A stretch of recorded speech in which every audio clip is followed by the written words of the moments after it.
ulikwenda kusoma? Ikiwa Warumi 8 inasisitiza kwa mambo ya roho na mwili. Ulikwenda kuthibitisha kama kweli wewe umeokoka?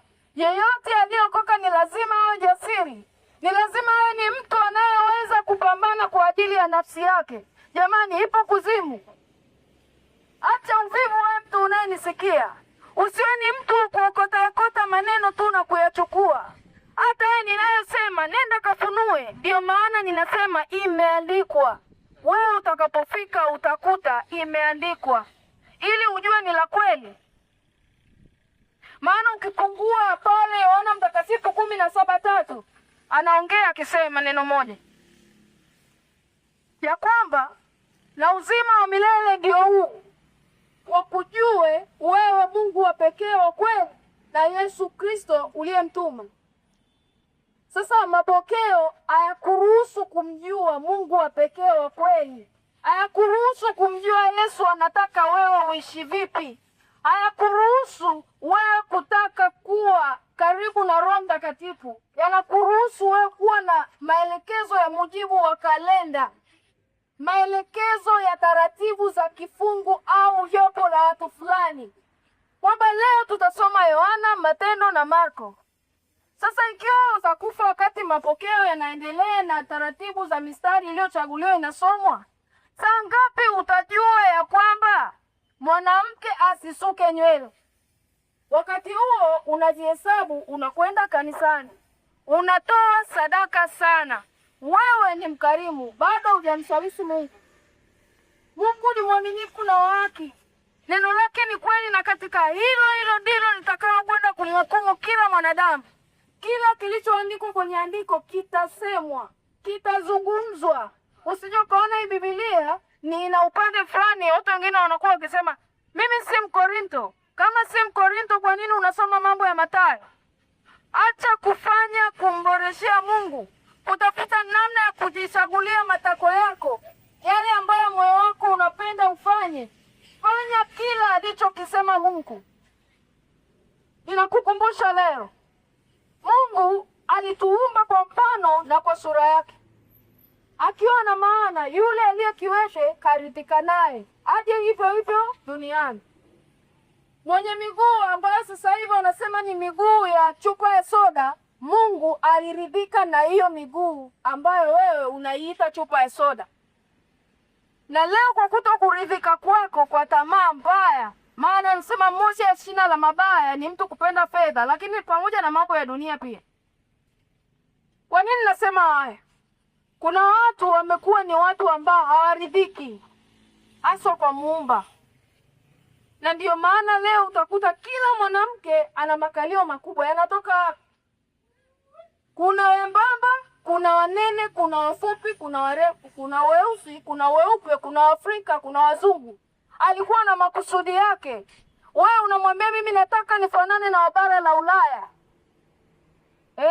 Wewe unamwambia mimi natakiwa niwe na kope ndefu. Wengine wanaita kope za ufagio zinafagia. Zitakufagia mpaka kuzimu kama hautatubu. Si hukumu, unasema ukweli. Hata kama unamiliki saluni, mimi nimekuja kuiokoa nafsi yako na wateja wako. Siku moja Mungu atakapokuita, asikukute ukiwa wanasema kutonea nywele za watu. Asikukute unawapaka watu bleach. Asikukute unachonga nyusi za wanawake. Asikukute wewe kijana unachonga wai kichwani. Asikukute wewe kijana unauchonga mwili. Nimesema elimu ya mapokeo hayasemi haya. Ina utaratibu fulani tu ambao unaifunga nafsi ya mwanadamu hata akawa kipofu mpaka kufa kwake. Lakini hii elimu ya Kristo ambayo ndio uzima wa milele inasema kweli yote. Hapana litakalofichwa, hapana kitakachoachwa. Nia na makusudi ni wewe atakapokuja kukuchukua uwe safi. Usiwe na neno linalosema Mungu anaangalia moyo, aangalii mwili. Basi chomoa moyo uache utembee, na huo mwili uache ukae wenyewe, kwa sababu umeamua kutenga wewe kwamba moyo wa Mungu na huo mwili wa kwako. Fanya option. Mungu hayuko hivyo. Mungu hadhihakiwi. Matendo yataambatana na wewe. Huo mwili unaochezea utadaiwa. Ikiwa mwili wako unauwekea double kick utadaiwa, kwa sababu unafupisha maisha, unaharibu viungo vilivyoko katika mwili. Ikiwa mwili unaugulisha na kwenda kujaza nyama chini ili uvutie wanawake, utahukumiwa kwa kuzini na wanawake kwa ile tamaa uliowekea wakati ulikokuwa ukitembea uchi baada ya kutunisha mwili. Maana najua mke ni kwa ajili ya mme na mme ni kwa ajili ya mke. Kwa nini utembee uchi? Leo imekuwa hereni kutoboa masikio ni jambo la kawaida kwa wanaume. Lakini kuvaa nguo za utupu za kuonyesha makwapa wanaume imekuwa kawaida. Watu wanasingizia daa joto. Lakini kuzimu kuna moto. Hauzimi. Kuzimu hakuna feni. Kuzimu hakuna mfeko wa bichi. Kuzimu hamna mahali pa kutunga hewa kama mlivyopewa miti ambayo mmekaa chini yake mnapata hewa.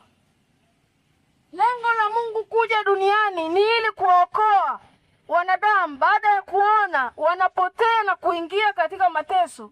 Kwa huruma zake akaamua kufa msalabani ili aje awakomboe. Na ule ukombozi ulikuwa na kusudi la kumrudisha mwanadamu karibu na Mungu. Kwa maana dhambi humtenga mwanadamu na Mungu. Hivyo linalokupasa wakati wa leo ni kugeuka. Opsheni yako wewe ambayo unafanya kinyume na Mungu iko katika Matendo ya Mitume 3 na ule mstari wa 17 hata 19. Maana ukianza juu anasema, kwa kuwa mliyafanya haya kama na mababa zenu walivyofanya. Wewe leo unazini uoi, unazini unadanga kwa sababu baba yako alifanya hivyo. Leo unasuka kwa sababu mama yako alikuwa anakusuka. Kwa hiyo ni kawaida kama mama yako alivyokuwa anafanya, kama baba yako alivyokuwa anafanya. Leo unaweza kuwa ni mtu wa masturbation kwa sababu baba yako alikuwa anafanya. Ni jambo la kawaida. Lakini mstari wa 19 anasema hivi, tubuni basi mrejee, kwa maana ufalme wa Mungu umekaribia. Ufalme wa Mungu umekaribia kwa sababu yale yote yaliyosemwa yalikwisha kuonekana. Haijalishi kwamba watu wengine wamekuwa wakisema amesema anarudi, atarudi lini. Napenda kukukumbusha anaweza kurudi kwako. Au unaweza kuwa mmoja kati ya wale watakaonyakuliwa pamoja. Lakini kabla hajaja kukuchukua, uwe umerekebisha mambo yako. Uwe umetengeneza. Uwe mwili ambao uliambao Mungu angalie mwili uwe umeutengeneza. Uwe umefuta tatuu. Uwe kaka unavaa nguo kiunoni unafunika makalio. Wewe dada uwe unavaa gauni. Gauni ambalo alionyeshi maungo yako ili wanaume wasiingie tamaa. Wewe kijana uache bangi. Wewe kijana uache double kick, uache sigara. Wewe kijana uache kusokota nywele. Wewe kijana uache kuangalia video za ngono. Wewe kijana uache kubeti. Wewe kijana uache kuabudu sanamu. Lakini zaidi tutakwenda kusoma hata katika ile Mathayo 24 mstari wa 36 mpaka 41. Anasema hivi, walakini habari ya siku ile na saa ile hakuna ajuaye, hata malaika walio mbinguni wala mwana, ila Baba peke yake. Kwa maana kama vile ilivyokuwa siku za Nuhu, ndivyo kutakavyokuwa kuja kwake Mwana wa Adamu. Kwa kuwa kama vile siku zile zilizokuwa kabla ya gharika, watu walivyokuwa wakila na kunywa, wakioa na kuolewa, hata siku ile alivyoingia Nuhu katika safina, wasitambue, hata gharika ikaja ikawachukua wote, ndivyo kutakavyokuwa kuja kwake Mwana wa Adamu. Ili nalisema ili kukusisitiza. Amesema kama ilivyokuwa wakati wa Nuhu. Wakati Nuhu alipokuwa akijenga safina na wakapuuza na kumcheka. Na baadaye Mungu akatimiliza kwa kuachilia gharika hata wale watu wakafa. Vivyo hivyo leo atakuja atakukuta umevaa bokta, unatembea njiani. Atakuja atakuta unasuka wenzio, utaachwa. na hiyo siku amesema hakuna anayejua. Kama ni leo saa 10, hakuna anayejua ni nani atakayeondoka. Kama ni kesho asubuhi, hakuna anayejua. Kama ni usingizini, hakuna anayejua. Kama ni hapo baa unapokunywa, hakuna anayejua. Kama ni gesi ulikozoea kwenda, hakuna anayejua. Atakuja. Wewe kuona umeamka asubuhi na umefika sehemu ya kazi na umetoa vifaa vya kazi unauza, si sababu ya kwamba wewe una garantii. Hapana. Ni neema tu ya Mungu. Na hiyo neema nia yake na makusudi ni ili utubu. Ninapokuambia mambo kama haya, ukikague, usifanye tathmini, upige hesabu ya maisha yako, ubadilishe. Ili wakati atakapokuja, wakati wengine wakiwa wanauza, wakati wote wakiwa wananunua, akukute umejiandaa. Akukute tayari ulishajiweka sawa. Kama vile mtu ambaye anaenda kukata tiketi kwa ajili ya safari, nawe uwe umekwisha kukata tiketi. Tayari atakapokuja uwe tayari, kigezo kiwepo.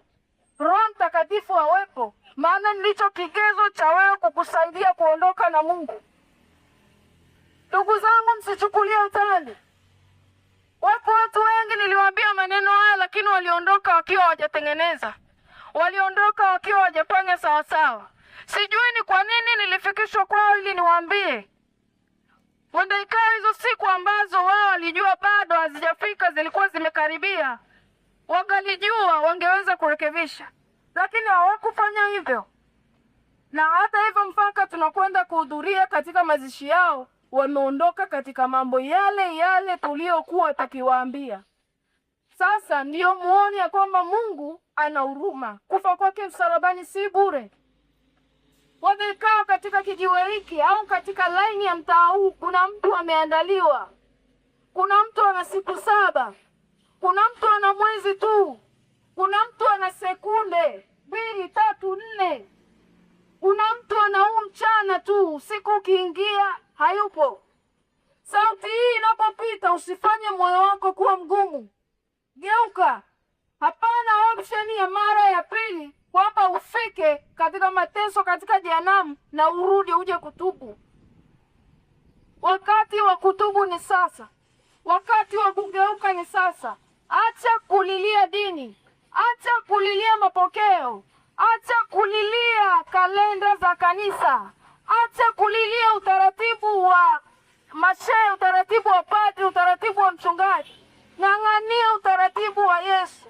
Ng'ang'ania matakwa ya Yesu, sheria, amri na hukumu za Yesu, ili atakapokuja usiwe na hila, usiwe na mawaa, kisiwepo chochote kitakacho kukwamisha.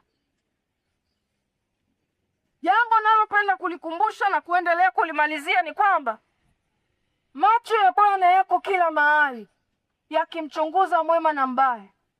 Hauna lolote utakalomficha Mungu. Kuna watu wamekuwa wakiwadanganya watu kwamba marehemu akifa watamfumua nywele. Alikufa wakati anakufa. Yaani mtoe rasta yeye akiwa amekufa ili ikawe heri. Mungu si wa hivyo. Amesema tubuni. Huyu mtu anayetubu pumzi ipo ndani. Huyu mtu anayetubu macho bado yanaona. Huyu mtu masikio yanasikia. Huyu mtu anatembea na uelewa. Na si mfu atakaye kwenda kufumuliwa rasta na kwenda kutafuta viwembe vya kukata mawigi. Wewe atakwenda kuzimu. Atakwenda kwenye ule moto wakao wa milele. Mtu anapia gesti, wanamhamisha haraka, wanamkimbiza mochwa. Solution, yani tatizo ni pale alipoangukia, ndipo shida inapokwenda kuendelea. Pale pale tukio la mwisho ndilo litakaloratifisha wewe unaenda wapi. Tusidanganyani jamani. Kuambizana tu Bwana amechukua, alikuwa anatoa sadaka, alikuwa anawahi kanisani. Mungu si wa hivyo. Matendo yataambatana na wewe. Kila utakachokipanda ndicho utakachokivuna. Hauwezi kupanda bangi uende ukakune maneno ya Mungu. Hauwezi kupanda ya Mungu ukakune uharibifu. Haitawahi kutokea hata siku moja. Ninakukumbusha tu. Najua siku hii kisha pita nikiisha kutoka, sijui mimi mwenyewe kwa habari yangu. Mimi nawajibika, niko kwenye zamu yangu. Na wewe unayesikia, achilia moyo wako, fungua moyo wako, fanya marekebisho, tengeneza. Nimekupa andiko ambalo linakuruhusu wewe kuweza kusogea mbele za Mungu. Matendo 3:17 hata 19. Ulisoma ukimsihi Mungu kwamba uliyafanya hayo uliyoyafanya kwa sababu ya tabia uliyoikuta duniani, kwa sababu ya mapokeo, kwa sababu ya familia uliozaliwa, kwa sababu ya taifa uliozaliwa. Lakini umsihi, umkumbushe, amesema utubu, urejee. Ujumbe wangu, tubu, urejee, kwa maana ufalme wa Mungu umekaribia. Amen. Ndugu zangu, pia napenda kusema neno moja. Ikiwa ya kwamba neno hili limekufikia na limekugusa na umejua makosa yako na umetambua ya kwamba haukuwa na Mungu na umetambua ya kwamba hukuwa unampendeza Mungu kwa sababu ya mapokeo, kwa sababu ya maneno ya elimu ya bure, kwa sababu ya maneno yaliyotumbwa na kikundi cha watu, kwa sababu ya maneno yaliyokaliwa mikakati na watu fulani fulani, ninachotaka kukwambia, unaweza kutubu, lakini naweza kukuongoza kwa sala hii. Waweza kupata maneno haya.